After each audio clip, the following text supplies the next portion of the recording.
Madam Speaker, and I'll be sharing my time with the member from Battle River Crowfoot. And I have to agree with the member from Saanich, Gulf Islands, this afternoon when she said this is an emotionally wrenching debate today, and is covering a topic many of us would wish we didn't have to address. But I have to say, Madam Speaker, I don't think I've ever seen so much wiggling and whining from the government side of this House as I have today, and their contortions of trying to justify why they're going to oppose this motion.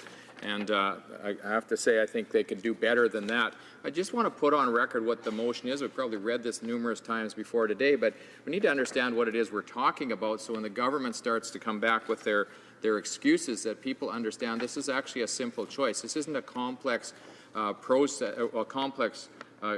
of process and over people. We've seen them talking about policy and processes all day, and they refuse to put this little girl's interest and the interest of the family, Tori Stafford, ahead of their own commitment to policy and process. The motion just simply says, whereas Terri-Lynne McClintic was convicted of first-degree murder in the horrific abduction, rape, and murder of 8-year-old Tori Stafford, and was moved from a secure facility to a healing lodge without fences and where the government has confirmed the presence of children, that the House condemn this decision and call upon the government to exercise its moral, legal, and political authority to ensure this decision is reversed and cannot happen again for others. So very simple request of the government that it exercise the authority that's been given and reverse the decision. We know that can happen. If I have time a little bit later, the Act allows for the Minister, the Correction and Conditional Release Act, and both in two places recognize that the Minister has the power to do this. And so, as I mentioned earlier,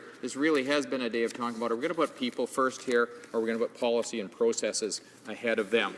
And I would argue that we need to take a look at the personal side of this and do what is the right thing in this situation. Tori Stafford has mentioned, 8-year-old little girl on her first day home, walking home from school, first day unaccompanied. She's picked up and taken out into the country, tortured, raped, murdered, buried, and left there. And Terri-Lynne McClintic was tried in 2010. She was found guilty of first-degree murder. And this is a young lady who had a history of some serious issues in the past and abuses in the past. One of the reports talked about how she had actually microwaved her dog earlier. So this is not a person who is engaging in bad practices, as our minister had mentioned earlier. She's sentenced to 25 years. In 2012, she had a violent encounter with another inmate. She was going to apparently to a mentoring appointment, and decided that she was going to take it out on the other inmate. And her only regret was that she hadn't hurt the other woman more than she had.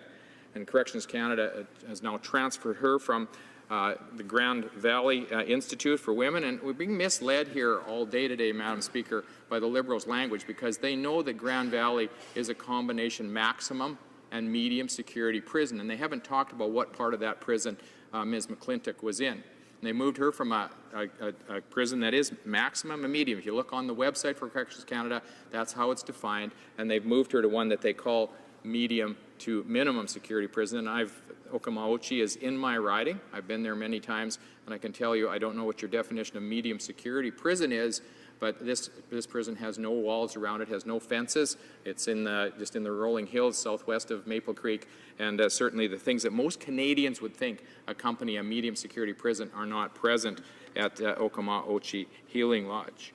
I want to talk a couple things, just a little bit about the Healing Lodge.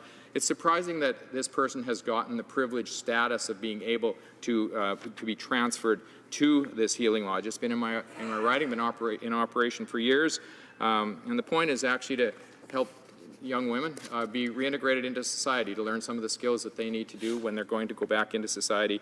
Programs are in place. There's a horse program there. There's classes. There's counseling, things like that. They have programs, Aboriginal ceremonies. I've been able to be part of those. I've attended some of their open houses. We've eaten together. And it's a facility that is open. They call it an open campus. There's individual cabins that inmates can spend their time in. They can actually have their children with them as well. And so it is a real privilege for offenders to be able to be transferred to a facility like that. And I guess it's a surprise to me that this decision has been made. I don't know how it could come about so quickly when this lady has 13 years left in her sentence before she's even eligible for parole. And one of the things that's happened when this came to light is that the people in my riding have responded and reacted very quickly to it. I've had calls from a number of communities, from the leaders of communities saying, what can we do to get this reversed? This is crazy that this person would actually be moved to this facility. Neighboring towns have called, but also the administration in Maple Creek has called and expressed their concern. I've had calls from young mothers in Maple Creek saying, look, my children play out in my yard. These, the inmates of Okmulgee get day passes into Maple Creek. Do I need to change the way that I look after my children in order to address the issue that comes out of Terri-Lynne McClintic being in our community? It's been actually fascinating to see the contortions today that the Liberals and NDP have gone through to try to excuse their inability to support the motion that we put forward. And it's my understanding the Ontario legislature has already dealt with this unanimously and said this decision needs to be reversed. You know, we can talk about the human cost, and all of us have seen the letter from Tori Stafford's father and requesting the Prime Minister, would you just do what fathers would like to have done across this country? Could you just reverse this decision, put this lady back into the institution where she was before, and reverse what's gone on here? I guess I've been most disappointed, I think, by the member, the Public Security Minister. He seems to get up in the House here and he's talked about all the policies and processes that need to be in place before he can move, and he announces a review. And we know that this government is, specialized in consultations and reviews, but this isn't a situation where we need to wait for a review.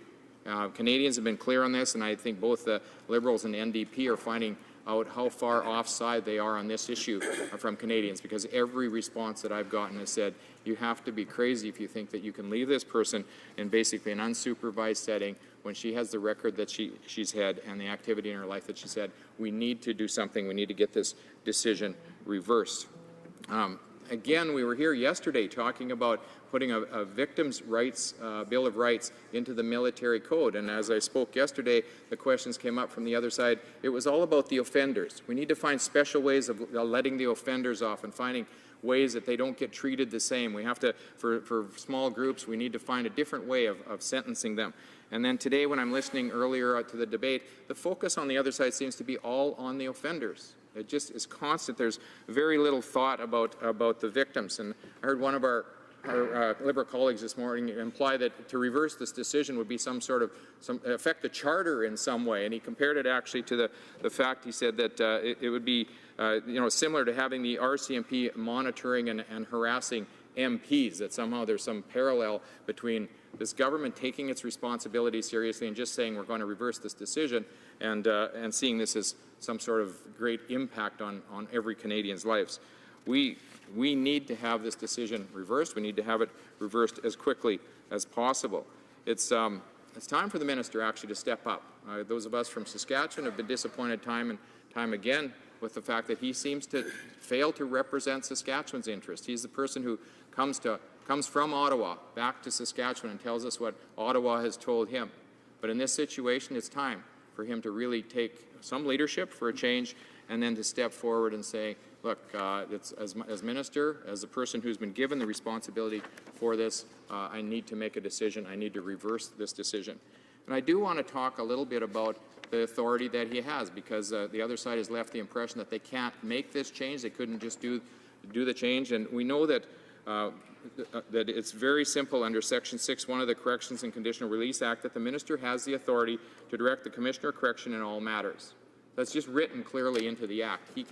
There's no room for excuses. There's no room for saying that he can't do it, because he has the moral, he has the legal, he has the political authority to actually correct this issue. And that can include issuing a directive that a broad class of offenders, such as those convicted of the murder of a child, not be allowed to be transferred to such a facility. And I heard members opposite earlier suggesting that that was something that they thought should be done. So, got to tell you, Okmulgee remains to be, it's a minimum security prison. It's a prison where women go to be able to be reintegrated into society. It's not a place for Terri-Lynne McClintic. And Madam Speaker, we need this government to do what is the right thing here. We need them to reverse this decision and put her back in the institution where she was before they transferred her to Southwest Saskatchewan. Questions and comments? The honourable member for Kingston and the Islands. Thank you, Madam Speaker. So I'm using the opportunity today, Madam Speaker, to use this particular motion to try to understand how things occurred in the way that they did in terms of the moving of this particular inmate, in order to help perhaps inform us as to how we could better create better policies so that this doesn't happen again. And I'm wondering if the member opposite, we've heard from the people who spoke before him that the Conservatives were unaware in 2014 that this person had been moved from maximum to medium security facility. But we did hear about it this time. And the way that we heard about it this time is because a family member came forward with the information. Does he think that there could be a better way to make sure that the information is moved around so that we don't have to rely on that particular way of finding out? Is there a way to change the policy here so that this doesn't happen again in the future? Saskatoon from you Cypress Hills Grasslands. Thank you, Madam Speaker. And just because this member continues to repeat inaccurate facts does not make them more accurate, right? The reality is she was in maximum security prison. She's moved to Grand Valley, which is a maximum/medium security prison. We don't know what part of the prison she was in there, and she's now been moved to a minimum security prison in my riding. There's no fences around around this institution. People, if they choose to, are free to come and go. And we trust that doesn't happen. I don't know if the member opposite is actually aware of this, but in 2015 and 16, the staff was basically held to account because they were found to have endangered their own children by bringing them out to the Okama-Ochi Healing Lodge. And so I just think it's completely inappropriate that this woman is in a place where there is access to children. We don't even have to go through the graphic details of what she did, and we don't know why she did it, but when given her history, I don't think that those children are safe, and we don't want her in that institution. We want her transferred back behind bars where those young people will be safe. Comments? The Honourable Member, the Armed Parliamentary Secretary to the Government House Leader. Thank you, Madam Speaker. And I believe my colleague has a really important point that we would seek to get clarification. The Minister of Public Safety has indicated very clearly that we're doing a complete review, and it's going to be going even back to the 2014 when the decision was made under the Harper government to transfer from the maximum security to a medium security. We now had a couple members of the Conservative caucus say that the Conservative government at the time had no idea that it had actually taken place. And my question to the member, because I think that's an important aspect of the potential review, or not the potential, of the actual review itself. The member across the way that's speaking was present in the Conservative government. Can he say to the very best of his knowledge, or would he agree with his colleagues, that the Harper government had no idea that the transfer had taken place? The Honourable Member for Cypress Hills Grasslands. Well, Madam Speaker, the interesting and I guess humorous thing about this other side is that they're only too willing to try to blame everybody else for the things that they've done. We've seen this all the way along. We just saw it earlier today in question period around NAFTA and those kinds of things. Wherever they stumble, they try to blame somebody else. Now this one, they don't need to go back to 2014 to make this decision. They can make a decision today. Let's take her out of the Okama Healing Lodge. Let's put her back into Grand Valley Institution, and this whole thing is solved. Now, they want to do a complete review. Madam Speaker, how long is a complete review going to take Minister of Public Security to do? By the time we get this done, we'll probably be past the next election. This is just an excuse for them to put off making a decision, to leave things the way they are and avoid their responsibility.